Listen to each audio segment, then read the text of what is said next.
Welcome to Moon Magic, and welcome to a new moon that is going to ask you to live life true to your heart. The Aries new moon. On April 15th, if you're in like the UK and Europe, might fall on the 16th. New moon in Aries. I have been working my way toward this, in a slow and reflective space, which has been beautiful. But here's the thing. Here's the note. Here's the essence, the kernel of this new moon. Take it with you because it's epic.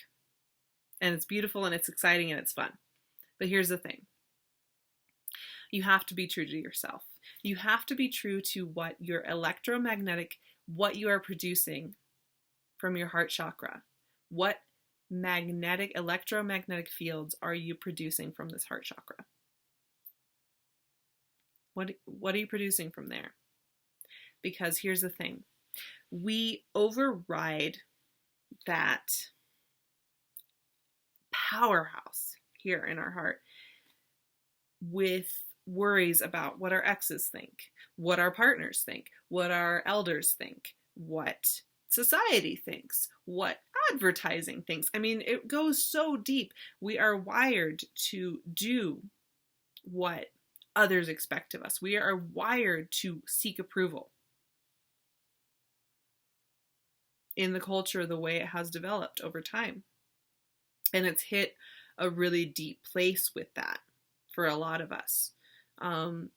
It's not something to be ashamed of that our consumer culture is asking constantly of us to pander to the desires and wishes of the external.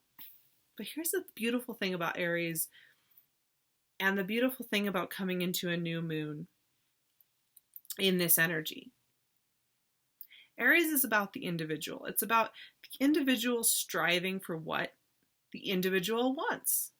Sure, that has a shadow side.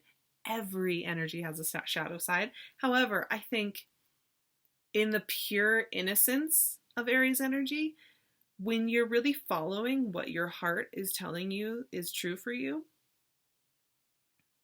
there's nothing more beautiful than that. And it is such a great way to override the consumerist culture that tells you that by getting more and having more, you'll be more. Telling that no, that's not the way that it is. That by following what feels good here, as simple as it might be to take a walk or take a nap or to call a friend or to write a letter, whatever it is, write a song, depending on what you are and who you're doing.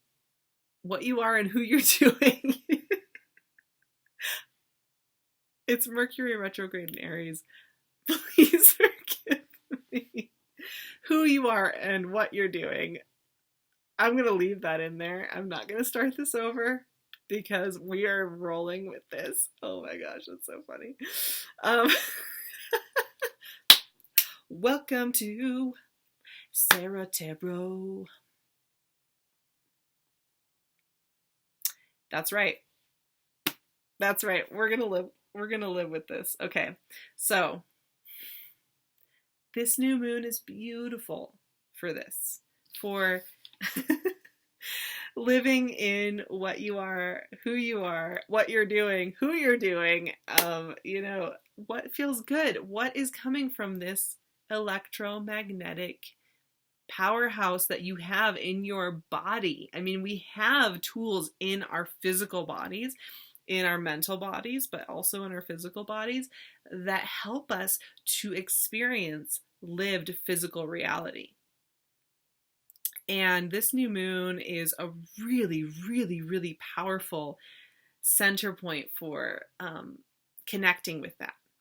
New moons are amazing because full moons are really cool because they illuminate everything and where we need to make shifts and where we need to see. But I really have a fondness for new moons. I think for me, like new moons are probably I favor them more in so many ways, because it's the idea of darkness, the idea of not having the vision. Because then what it allows you to do is to relax enough to feel your way through. So new moons in general, it's like you're planting seeds, you're sitting in the midnight garden, you're hanging out in this really great space where there's no pressure, there are no stakes, there are no like spotlights glaring at you, and you're able to sit with things. And what you're sitting with this month is a fresh beginning. We have just come through 3 months of heavy hitting, demanding energy that is like, we are going to awaken parts of yourself that you need to shift. We are going to talk about your relationships. We are going to transform what you are. This new moon is a gracious period of resetting.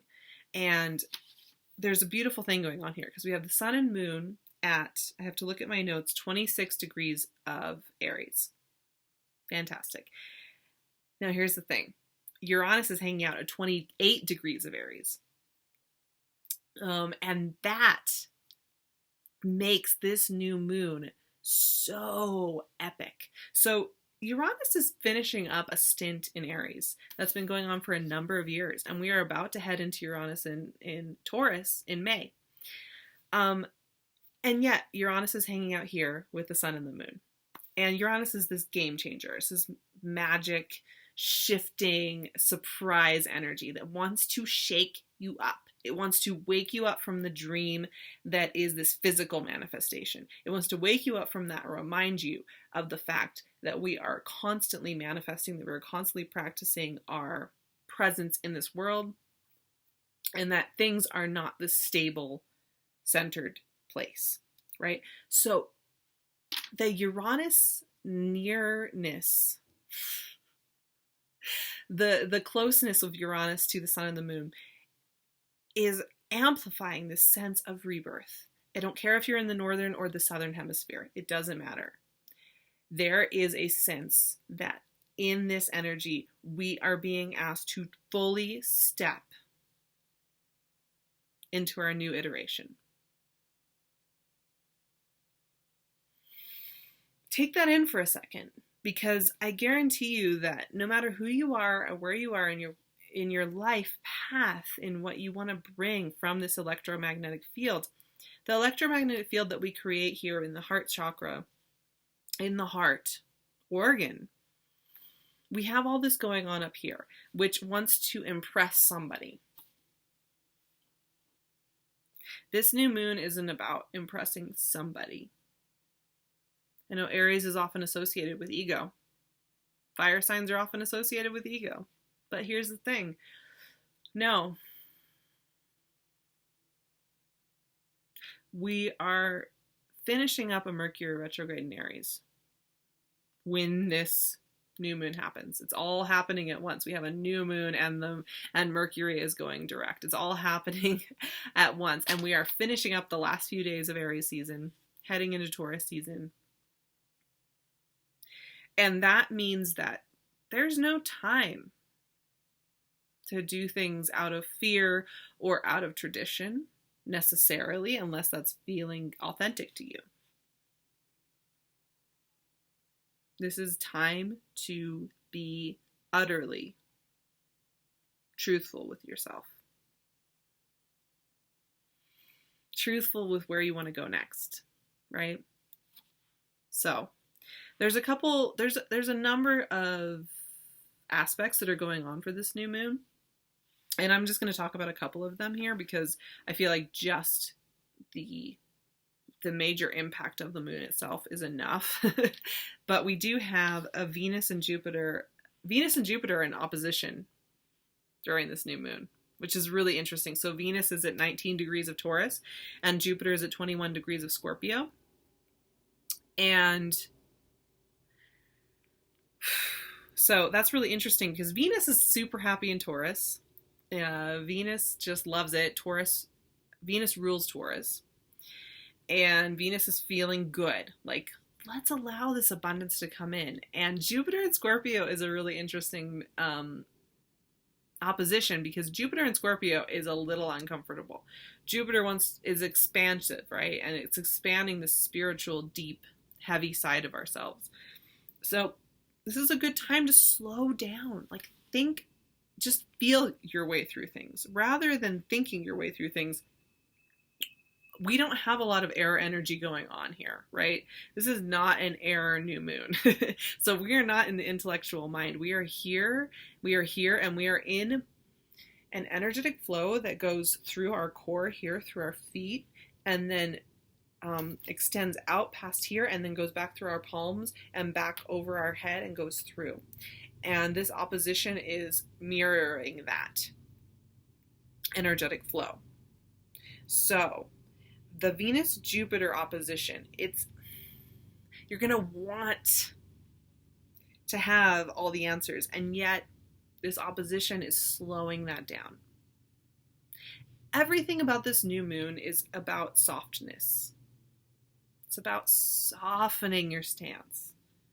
If you soften your stance, you'll find that, like, often, when we feel really defensive about where we want to go next, what we want to do next, where we want to be, who we want to be next, it's because we don't actually fully feel that we deserve it. Right?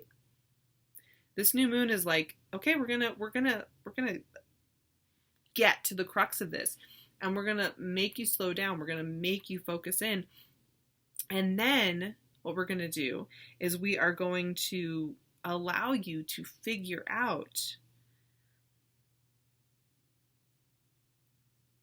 what it is that you really want to be doing, not based on fear of lack or fear of retribution or fear of being misunderstood, but let's figure out what that is based on this. Now, that sounds like so easy, doesn't it? It just sounds so easy. And it is easy, and the moon is there to help you, and that's what's so beautiful about it. But in a society that tells you to ignore that, it can be a moment to stop. This is so profound, you all. Seriously, it has been such a path to just get here and sit down with you and want to talk about it, because as fresh and beautiful as it is, it's strangely like it is putting, it's flying in the face of everything our culture tells us we need to do. And that makes it so deep.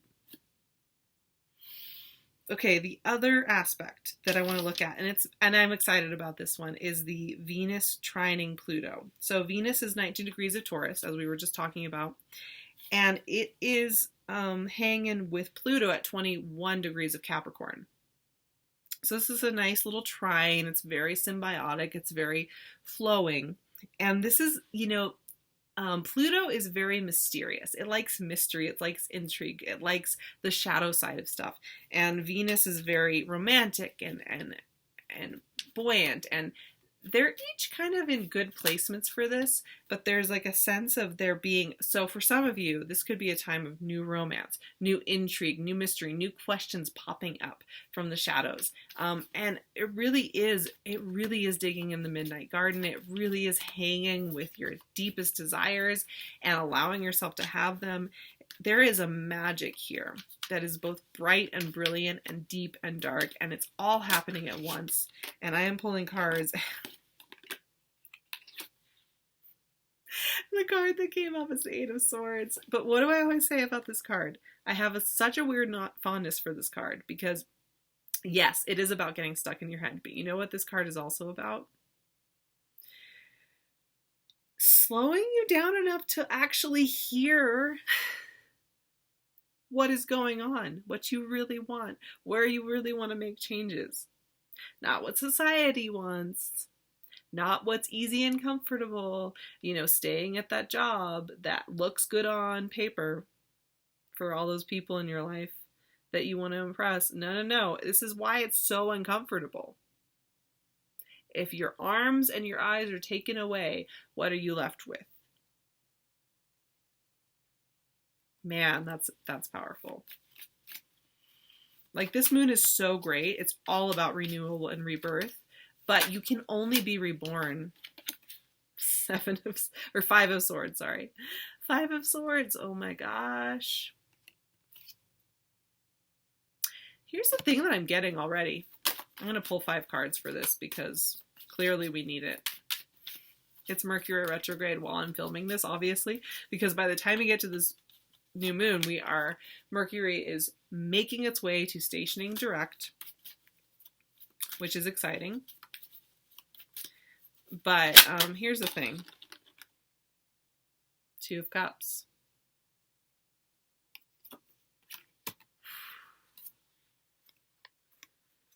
Man, that's powerful. You're going to want to get in your head, rationalize why you need to stay the way that you are. But 2 of Cups is all about symbiosis. It's all about exchange of energy at a healthy, even level. Okay. Judgment and Hierophant.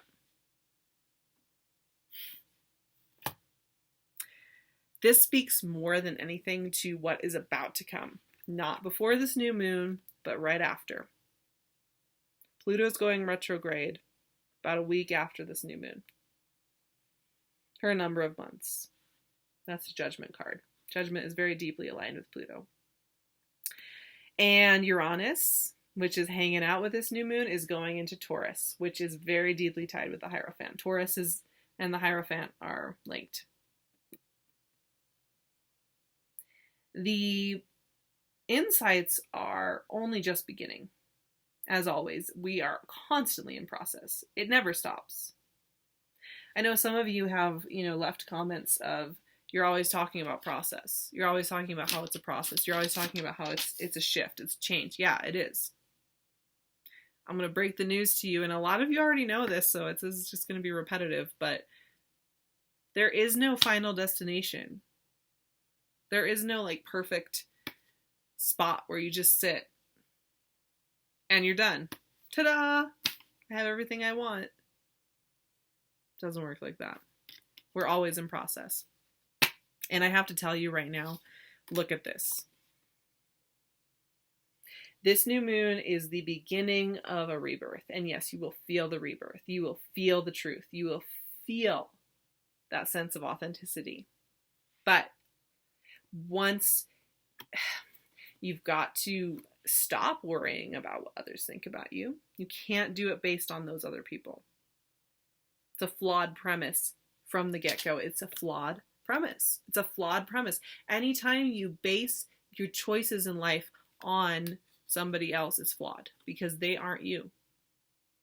They're creating their own reality.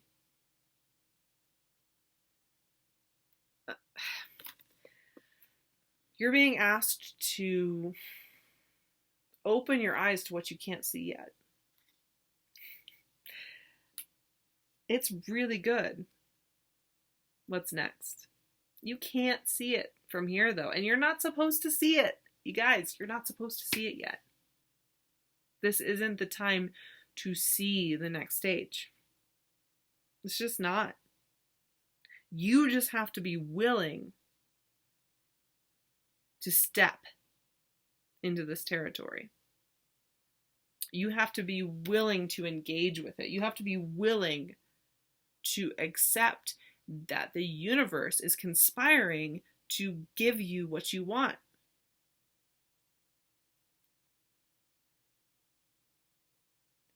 And it does mean leaving behind playing roles for other people just because it makes them comfortable. It does mean leaving behind lifestyles that don't serve you anymore, even though you don't have the 20 answers you think you need to have. Transforming demands a blindness. I think we're given in this consumer culture is always telling us that change, you can see it. You can see it by choosing that thing, choosing that concept of self that you can purchase. You can see it ahead of time, and you can buy it, and then you can have it. And we live in that world that constantly is telling us that all the time. The reality is that to become, to be born anew, to see anew. The reality is that to do that means to be blind. I'm going to use a very Leo analogy here, but when kittens are born, they're blind for a number of days. Like, their eyes are not fully functioning. They have come out into the world. They are no longer in the safety of their mother's womb. I don't like to use the word womb, honestly.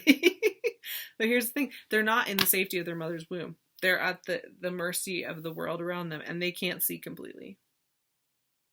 It takes a number of days for their eyes to clear up, for them to be able to utilize their instinctual, God-given gifts, natural way of being, to have the precision to hunt and to become this beautiful creature that has such an aligned inner ear that they can fall from 20 feet and land on their feet every time. To be able to see what they're after 20 yards away and perfectly with precision capture them, right? They're blind when they come into the world. They are blind when they are kittens, agreeing to come into this world. And while this is an Aries new moon and not a Leo new moon, I am highly aware of that. There is a rebirth. There is the understanding that this is about rebirth. This is about new beginnings. This is about blindness. This is about understanding that in order to get all the goodies, I'm trying to pick these up on the other side, you really have to agree that blindness is pretty awesome.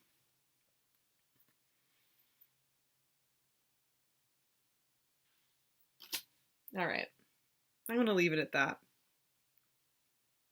I've been thinking about this a lot because, like I said, this new moon is flying in the face of a culture that tells us that we need to buy and we need to buy into certain concepts of identity and certain products in order to be.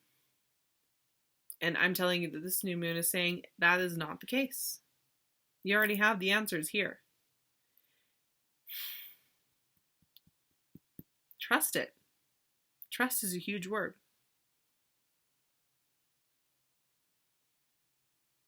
But it's a beautiful moon, and it's really hopeful, and I think you'll feel it. I mean, that's what's so refreshing. We're all wanting to transcend past this consumerist culture, and this moon is giving us that, and it's giving us a breath of fresh air after these 3 months of deep soul searching in the depths of our beings, into this fresh new air. So take it in, enjoy it, have fun with it. Accept the fact that I am all over the place, and it's really fun. Also, the next moon magic for the next moon, I have a surprise for you. So stay tuned for what will be happening with the next moon magic. It's an exciting treat for all of you, and I am so looking forward to it. I am sending you all the best. Check out the description box for all the information you need to connect with me, to connect with PinkLune, to connect with my tribe. I love you all so much. Have a beautiful new moon. Happy birthday, Aries. I love you guys. I know it's been a blinding and strange time for you, but I love you, and know that this is really a beautiful time for you. I'm sending you all the best. Mwah.